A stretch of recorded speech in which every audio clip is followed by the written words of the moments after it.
وہ بلاول صاحب نے کہا تھا نا فلور پہ، اب تو ابھی چند مہینے ہوئے ہیں کہ لوگوں کے لیے ڈار صاحب ہیں تو میرے لیے تو ڈار انکل ہیں، تو لوگوں کے لیے بلاول صاحب ہیں، میرے لیے بلاول بیٹا ہے۔ تو اب میں ایک بیٹے کا کیا جواب دوں؟ دیکھیں یہ گریسفل نہیں ہوتا، آپ نے اکٹھے 15 مہینے ہر فیصلہ کنسنسس کے ساتھ ہوا، اور میں سمجھتا ہوں کہ میاں شہباز شریف صاحب کی گورنمنٹ نے بڑی میگنینمٹی کے ساتھ تمام پولیٹیکل پارٹیز کو ساتھ لے کے چلے۔ تو اگر کوئی چیز ہے، ہمیں صرف وہ ایک الیکشن کی خاطر یا ایک سیاست کی خاطر ایک حد سے آگے نہیں جانا چاہیے۔ قانونی ٹیم بھی موجود تھی، کیا طے پایا اور کیا معاملہ؟ میاں صاحب انشاءاللہ جی 21 اکتوبر کی جو اناؤنسمنٹ ہو چکی ہے، انشاءاللہ پارٹی کا وہی فیصلہ ہے، اور ہم جہاں تک لیگل معاملات ہیں وہ بالکل میاں صاحب کو کوئی کمپلیکیشن نہیں ہے۔ ان کا جو الیکشن لڑنے کا ہے 62(1)(f) وہ پارلیمنٹ اس کا قانون پاس کر چکی ہے، جس کی صدر اپروول بھی دے چکی ہے۔ ملک کا قانون ہے کہ 62(1)(f) کے تحت 5 سال کی نااہلیت صرف ہو سکتی ہے، اور نہ صرف میاں صاحب اور جنگیر ترین صاحب اور کچھ اور لوگ، بلکہ درجنوں لوگوں کو اس کا فائدہ ہوا ہے، جو کہ جن کا کافی لوگوں سے تعلق باپ پارٹی سے ہے۔ یہ انہوں نے خود ہمیں شیئر کیا۔ ایک تو وہ ہے، دوسرا جہاں تک ان کے جو 2 مقدمات ہیں اس میں بھی انشاءاللہ ایک میں مریم نواز شریف صاحبہ کی بریت ہو چکی ہے، وہ کامن کیس ہے، اور اس میں میاں صاحب کی بھی بریت صرف ایک جائیں گے تو ایبسنس میں ان کا فیصلہ نہیں ہو سکتا تھا۔ تو انشاءاللہ میاں صاحب کی واپسی کے حوالے سے قانوناً اور لاجسٹک وائز سارے ارینجمنٹ پارٹی جو ہے وہ ریویو کر رہی ہے، ساتھ ساتھ اس پہ کام ہو رہا ہے، اور انشاءاللہ ان کا ایک اللہ نے چاہا تو ایک فقید المثال جو ہے وہ ان کو ویلکم دیا جائے۔ ڈاکٹر صاحب، آپ پچھلے ہفتے لندن میں تھے، پھر آپ پاکستان کے واپس آئے، کوئی خاص پیغام لے کر آئے ہیں؟ نہیں، میں کمیٹڈ تھا، میں اس لیے واپس گیا تھا شاہ صاحب کے جو دنیا میں وہ جو IPU ہے، انٹرنیشنل پارلیمنٹری یونین، اور ورلڈ ٹریڈ آرگنائزیشن، ان کی میٹنگز تھیں، اور بحیثیت قائد ایوان سینٹ آف پاکستان اس ڈیلیگیشن کو میں نے لیڈ کرنا تھا، پاکستان کے ڈیلیگیشن کو۔ اس کی Tuesday, Wednesday, Thursday, Friday meetings تھیں، اور اس میں یورپین یونین کے بھی پارلیمنٹ کے ممبرز تھے، اس میں اسکینڈینیوین کنٹری، بہت کافی زیادہ اس میں، یہ بہت امپورٹنٹ ایک ایونٹ ہوتا ہے۔ اس میں میں نے پاکستان کے حوالے سے جو فرض تھے، جو ہمارے نقصانات تھے، جو انوائرمنٹ، ٹریڈ ایشوز، وہ سارے جو ہے وہ ڈسکس ہوئے۔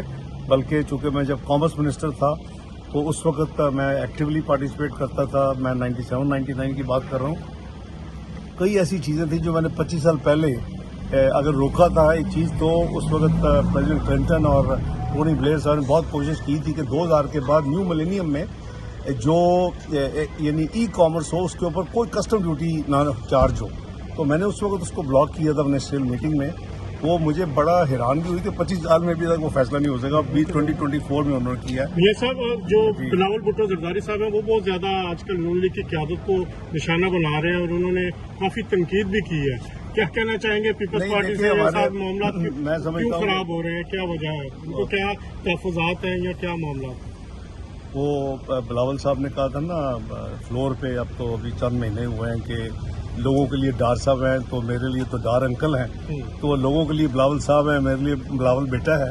تو اب میں ایک بیٹے کا کیا جواب دوں؟ دیکھیں یہ گریسفل نہیں ہوتا، آپ نے اکٹھے 15 مہینے ہر فیصلہ کنسنسس کے ساتھ ہوا، اور میں سمجھتا ہوں کہ میاں شہباز شریف صاحب کی گورنمنٹ نے بڑی میگنینمٹی کے ساتھ تمام پولیٹیکل پارٹیز کو ساتھ لے کے چلے۔ تو اگر کوئی چیز ہے، ہمیں صرف وہ ایک الیکشن کی خاطر یا ایک سیاست کی خاطر ایک حد سے آگے نہیں جانا چاہیے۔ راجہ ریاض صاحب نے PMLN جوائن آج کی ہے، نئی صف بندی ہو رہی ہے، تو آپ کیا دیکھتے ہیں اگلے آنے والے الیکشنز میں کیا اور کتنے لوگ ڈیفیکٹ ہونے جا رہے ہیں ایک سے دوسری پارٹی پہ، اور کیا آپ دیکھ رہے ہیں کہ PTI اگلے الیکشنز میں حصہ لے گی؟ سر یہ اسی سے ریلیٹڈ ہے کہ جو نئی پارٹیاں بنی ہیں PTI سے، کیا ان کے ساتھ الائنس ہو سکتا ہے؟ دیکھیں یہ تھوڑا سا پری میچور ہے الائنس کے حوالے سے، کیونکہ ڈپینڈ کرتا ہے ریزلٹس کیا آتے ہیں۔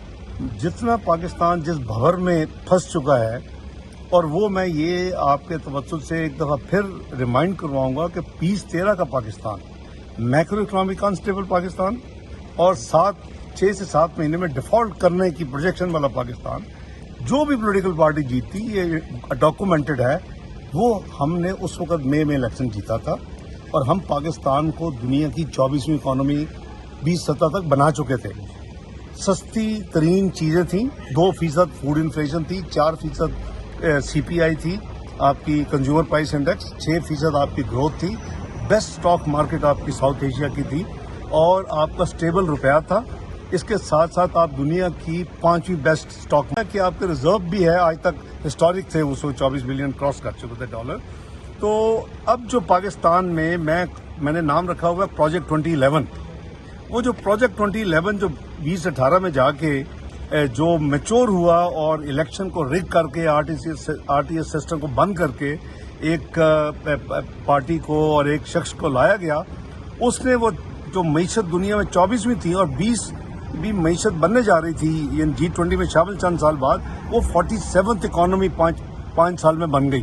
یہ ہے وہ معاشی تباہی جس کے نتیجے میں ہر پاکستانی آج پریشان ہے۔ اب ہم نے حکومت کیوں جوائن کی؟ 15 مہینے کے لیے دوبارہ ایک بہت بڑی قربانی دی سیاست کی کہ پاکستان کی ریاست کو بچایا اور سیاست میں بہت بڑا ڈنٹ لیا۔ اس کی وجہ یہ تھی کہ جتنی تباہی عمران خان صاحب کر چکے تھے اور ان کی حکومت، وہ ہفتوں دور تھی پاکستان میں ایک ڈیفالٹ ہونا اور سری لنکا بننا۔ اللہ کا شکر ہے کہ ہم نے 15 مہینے میں پاکستان کو نہ ایک پیمنٹ پہ ڈیلے نہیں ہونے دی، انٹرنیشنل تمام پیمنٹس کی، اور وہ لوگ جو کہتے تھے کہ نئی ڈیٹس دیتے تھے پاکستان کے اندر بھی اور باہر بھی، وہ سارے کے سارے ناکام ہوئے۔ سر جو آپ نے بات اگر الیکشن جیت جاتی ہے مسلم لیگ کو، آپ کے پاس کوئی پلان ہے کہ دوبارہ وہ جو 2018 کا آپ مثال دیتے ہیں وہاں پہ پاکستان کی معیشت لے آئیں گے؟ دیکھیں انشاءاللہ پاکستان اگر قوم عوام اللہ تعالیٰ کے فضل و کرم سے مسلم لیگ نون کو موقع دے گی تو 2013 کی طرح جب Pakistan micro economic unstable country تھا اور وہ پھر 24ویں معیشت بنا، اسی لائنوں کے اوپر پاکستان کو دوبارہ کھڑا کیا جائے گا۔